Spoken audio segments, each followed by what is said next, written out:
যুদ্ধ, নিষেধাজ্ঞা আর অর্থনৈতিক সংকটে দীর্ঘদিন ধরে চাপে থাকা ইরানের সামনে এবার খুলতে পারে $300 বিলিয়ন বিশাল বিনিয়োগ তহবিলের দরজা।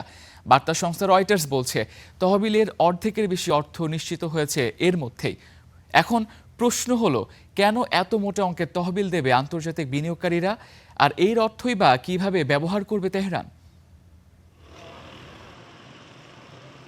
আগামী ১৯ জুন সুইজারল্যান্ডে যুক্তরাষ্ট্র ইরানের মধ্যে একটি সমঝোতা স্মারক স্বাক্ষর হওয়ার কথা রয়েছে। সেই চুক্তির অংশ হিসেবে তেহরান পুনর্গঠনের জন্য $300 বিলিয়ন তহবিল পেতে পারে ইরান।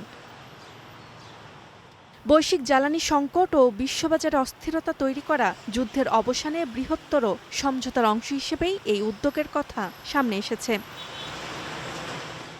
এই তহবিলের নাম হবে রিকনস্ট্রাকশন অ্যান্ড ডেভেলপমেন্ট ফান্ড। তবে এটি কোনো ক্ষতিপূরণ নয় কোনো বিদেশি অনুদান। এই অর্থ আসবে যুক্তরাষ্ট্র, উপসাগরীয় আরব দেশ, এশিয়া, আফ্রিকা ও দক্ষিণ আমেরিকার বিভিন্ন বেসরকারি কোম্পানি ও বিনিয়োগকারীদের কাছ থেকে। এই তহবিলের মূল উদ্দেশ্য হল ইরানে বিনিয়োগের মাধ্যমে অর্থনৈতিক কার্যক্রম পুনরুজ্জীবিত করা, এছাড়া দেশটিকে বৈশ্বিক অর্থনীতির সঙ্গে পুনরায় যুক্ত করা। বিনিয়োগকারীরা মনে করছেন, নিষেধাজ্ঞা শিথিল হলে বিশ্বের অন্যতম বৃহৎ জ্বালানি ভান্ডার ইরানের নতুন ব্যবসা ও বিনিয়োগের বিশাল সুযোগ তৈরি হবে। এই অর্থ ব্যয় করা হবে ক্ষতিগ্রস্ত তেল শোধনাগার, বিমানবন্দর, বিদ্যুৎ অবকাঠামো, শিল্প কারখানার মতো গুরুত্বপূর্ণ স্থাপনা পুনর্গঠনে। পাশাপাশি নতুন শিল্প ও জ্বালানি প্রকল্পেও অর্থায়ন করা হবে।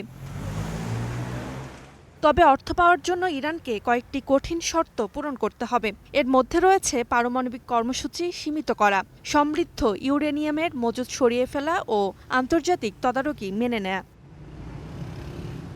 সবচেয়ে গুরুত্বপূর্ণ বিষয় হল, চূড়ান্ত শান্তি চুক্তি না হওয়া পর্যন্ত এই তহবিল কার্যকর হবে না। সমঝোতা স্মারক স্বাক্ষরের পর আগামী ৬০ দিনে পুরো কাঠামো ও বিনিয়োগ প্রক্রিয়া চূড়ান্ত করা হবে।